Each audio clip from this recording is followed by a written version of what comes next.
नमस्कार दोस्तों।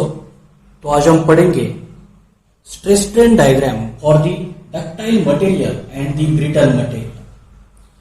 आप देख सकते हैं डायग्राम में पहला मटेरियल है डक्टाइल मटेरियल का, उसका जो बिहेवियर है स्ट्रेस अगेंस्ट स्ट्रेन का जो यहाँ दिखाई दिया है, और दूसरा मटेरियल है ब्रिटल मटेरियल जो भी स्ट्रेस वर्सेस स्ट्रेन में दिखाई दिया है।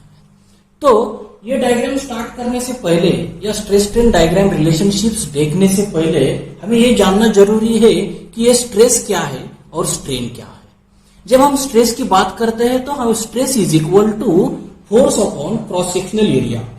किसी भी क्रॉस सेक्शनल एरिया पे कितना फोर्स एक्ट होता है तो हम उसे स्ट्रेस कहते हैं। अगर छोटे एरिया पे अगर बड़ा फोर्स एक्ट होगा, अगर छोटे एरिया पे अगर बड़ा फोर्स एक्ट होगा तो स्ट्रेस भी ज्यादा रहेगा, यानी कि force is directly proportional to the stress and stress is inversely proportional to the cross sectional area. और दूसरा जो पॉइंट है वो है स्ट्रेन। स्ट्रेन की बात करते हैं तो strain is nothing but the change in dimension to the original dimension. हमें कई बार पता होता है कि मटेरियल का डायमेंशन जो है वो कुछ फैक्टर्स में चेंज होता है, यानी कि जब हम कोई मटेरियल को हम स्ट्रेस कर लेते हैं, यानी कि यहाँ टेंशन लगा लेते हैं, तो उस मटेरियल का डायमेंशन चेंज होगा। तो उसका पहला डायमेंशन क्या है, यानी कि ओरिजिनल डायमेंशन हम उसे कहते हैं। तो change in dimension to the original dimension उसे हम स्ट्रेन कहते हैं। तो इस डायग्राम को स्टार्ट करने से पहले हमें एक एग्जाम्पल ले लेते हैं। उस एग्जाम्पल को हमने बचपन में कई बार खेला भी है। तो एक एग्जाम्पल है रबर का। बचपन में उस रबर के साथ हम खेलते थे।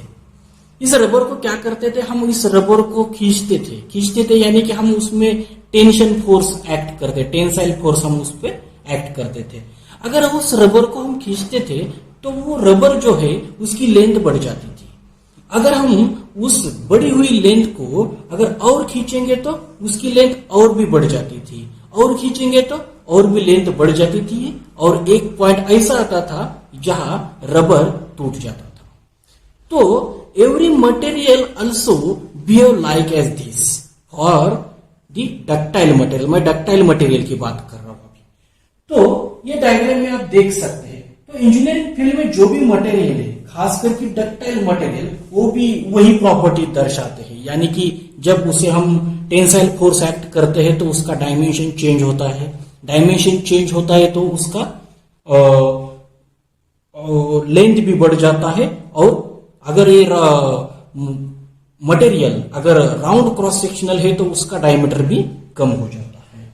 तो किसी मटेरियल को अगर हम मशीन में डाल देंगे, अगर ये रबर था तो रबर को हमने क्या किया, दोनों हाथों से खींच लिया, यानी कि टेंसाइल फोर्स एक्ट किया। लेकिन कई बार ऐसे मटेरियल से कि जो हम हाथ से नहीं खींचते, तो उसके लिए हमें कुछ मशीनरी की जरूरत पड़ती है। तो अगर हम किसी डक्टाइल मटेरियल का, डक्टाइल रॉड का अगर हम स्ट्रेस स्ट्रेन डायग्राम या उसे टेंसाइल फोर्स एक्ट करना है उस पर, तो हम यूटीएम नाम की एक मशीन है उसका यूज करते हैं।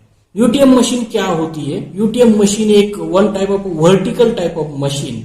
अपर जॉ एक होता है, एक लोअर जॉ होता है। उस अपर और लोअर जॉ में जो कुछ रॉड है वो फिक्स किया जाता है और उसे वो रॉड खींचता है और हमें एक ग्राफ दिखाता है। तो जो हमें स्ट्रेस स्ट्रेन डायग्राम का ग्राफ मिलता है वो ग्राफ दो प्रकार के होते हैं, हमने ऑलरेडी बताया है। एक होता है डक्टाइल मटेरियल का और दूसरा होता है ब्रिटल मटेरियल का। तो ये डक्टाइल मटेरियल क्या है और ब्रिटल मटेरियल क्या है, ये भी हमें देखना जरूरी है। तो डक्टाइल मटेरियल क्या है? तो it is the ability of a material to exhibit large plastic deformation prior to the fracture under tensile loading condition।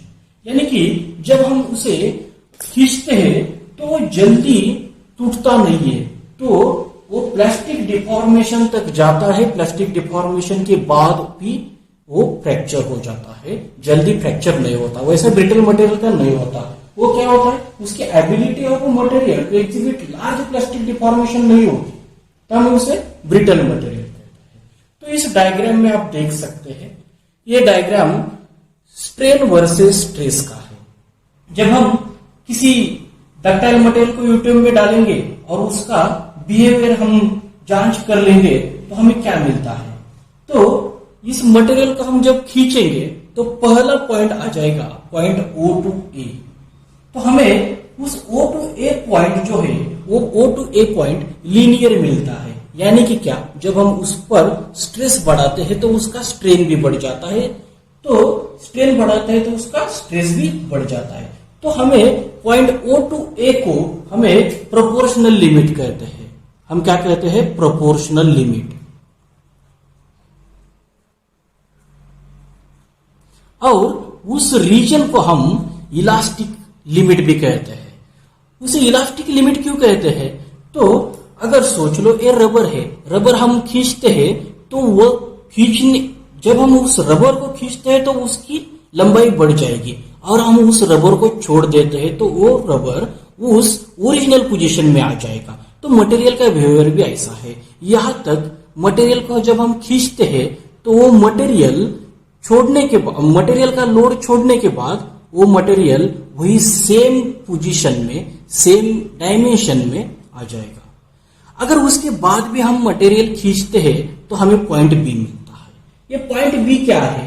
तो यहां तक मटेरियल जो है ये इलास्टिक रीजन ही है, लेकिन पॉइंट ए तक जब हम उसका अनलोडिंग करते हैं तो मटेरियल वही ओरिजिनल पोजीशन में आ जाता है, मटेरियल बी में भी ओरिजिनल पोजीशन में आ जाता है, लेकिन उतना नहीं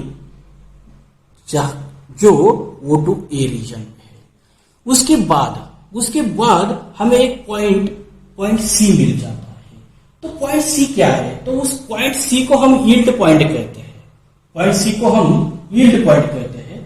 तो ये जो यील्ड पॉइंट है, जब हम अगर इस मटेरियल और खींचेंगे तो हमें ये पॉइंट मिल जाएगा, उसे हम यील्ड पॉइंट कहते हैं। इस यील्ड पॉइंट को स्ट्रेस थोड़ा कम हो जाता है, यहाँ थोड़ा डाउन दिख रहा है आपको। डिटेल में देखा जाए तो ये पॉइंट दो टाइप के रहते हैं, यहाँ एक अपर यील्ड पॉइंट रहता है और यहाँ एक लोअर यील्ड पॉइंट रहता है। और उसके बाद और भी हम टेंशन बढ़ाएंगे तो क्या होता है, ये ग्राफ और भी बढ़ जाता है। और भी बढ़ाएंगे तो वो मटेरियल उस पॉइंट सी के बाद प्लास्टिक डिफॉर्मेशन में जाएगा। प्लास्टिक डिफॉर्मेशन यानी कि क्या होगा, अगर उसका लोड हम निकाल देंगे तो वो ओरिजिनल पोजीशन पे नहीं आएगा, तो उसका डायमेंशन जो है वो हमेशा के लिए चेंज होगा। तो पॉइंट सी के बाद हमारा प्लास्टिक बिहेवियर चालू हो जाता है, और हम उसका स्ट्रेस बढ़ाएंगे और स्ट्रेस बढ़ाएंगे तो हमें एक अल्टीमेट स्ट्रेस मिलेगा, यानी कि मटेरियल कितना स्ट्रेस, कितनी एनर्जी एब्सॉर्ब कर लेगा, मैक्सिमम एनर्जी।